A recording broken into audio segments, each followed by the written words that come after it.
Om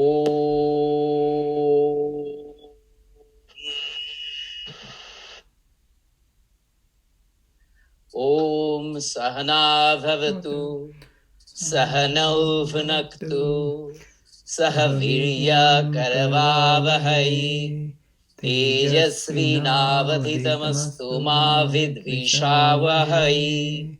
Om Shanti Shanti Shanti. Om, together may we to move, that is in our studies, the teacher and the student.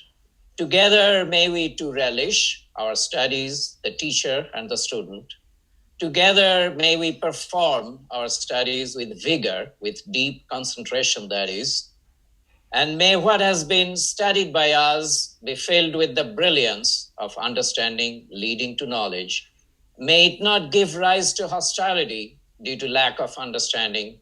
Om, peace, peace, peace. Thank you.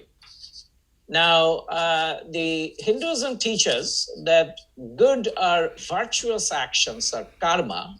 Karma is actions in harmony with dharma, like you kind of mentioned, according to scriptures, will have good reactions or responses, and bad reactions, which are actions against dharma, will have the opposite effect, and the person who commits those will suffer. And whatever acts we have performed and whatever thoughts we have thought have created an impression both in our minds as well as the universe around us. And the universe gives back to us what we have given to it.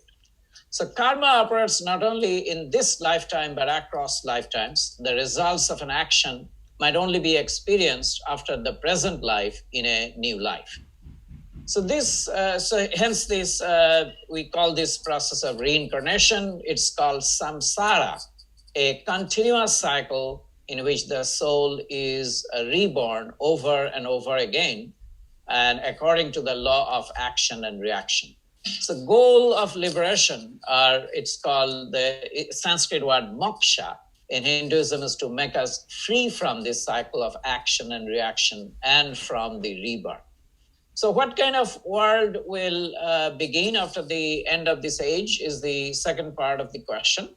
And the end of the age in your question implies a linear time. And I think the previous speakers have talked about that a lot. That is, in Hindus believe in cyclical time. So each time cycle begins with creation, continues for a certain duration and time, and then dissolves into nothingness. And after a brief respite, the cycle begins all over again. So regarding what kind of world begins after the end of current age, Hinduism has a concept of these 4 types of eras or yugas, where each era has a dominant energy. For example, the current era they call, and the previous speaker has described this in details, the current one is called Kali Yuga, is dominated by materialism. And the previous one was dominated by energy. And the one previous to that is thought and intellectualism. And the next one, the coming one, we call it Satya Yuga, is dominated by spirituality. So the kind of world, to answer your question, the kind of world after the end of this age is the golden one, where virtue and spirituality will be the dominant force. Thank you. So the answer is yes to some extent, and if yes, what are the ways to do so? So in Hinduism, we believe that one should not worry about disasters, as I mentioned, because our inner essence of what we really are, which is in Hinduism, it's divinity. The Atman, or the translation, rough translation is like soul, but it's very different, is immortal, that it never dies, that inhabits one body after another, which dies, of course, on this earth during its evolutionary journey. So we go through this evolution, and like the caterpillar's transformation into a butterfly, physical death is a natural transition for the soul, which survives, and guided by karma, which I mentioned, your actions, continues its long pilgrimage until it is one with God. So that's the teaching. So disasters can be avoided by pursuing the goal of life according to the scripture. And what is the goal of life?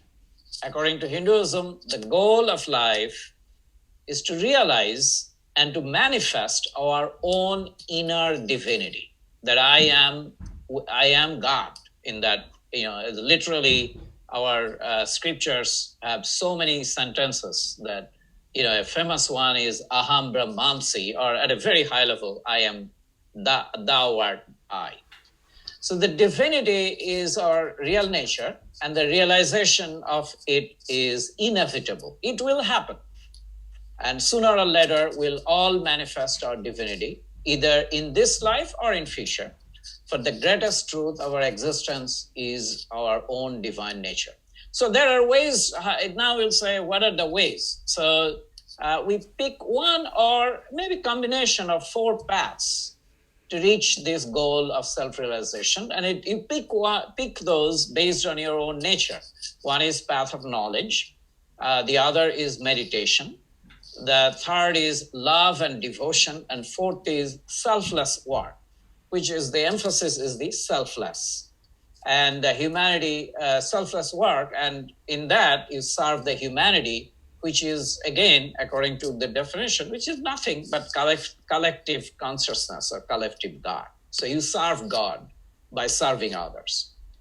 So the path of knowledge is very simple. You study the scriptures and asks, who am I? What do I want? What is my purpose? Who am I grateful for? And then you choose the path of meditation. Very simple. Meditation as a high level is doing what you are doing.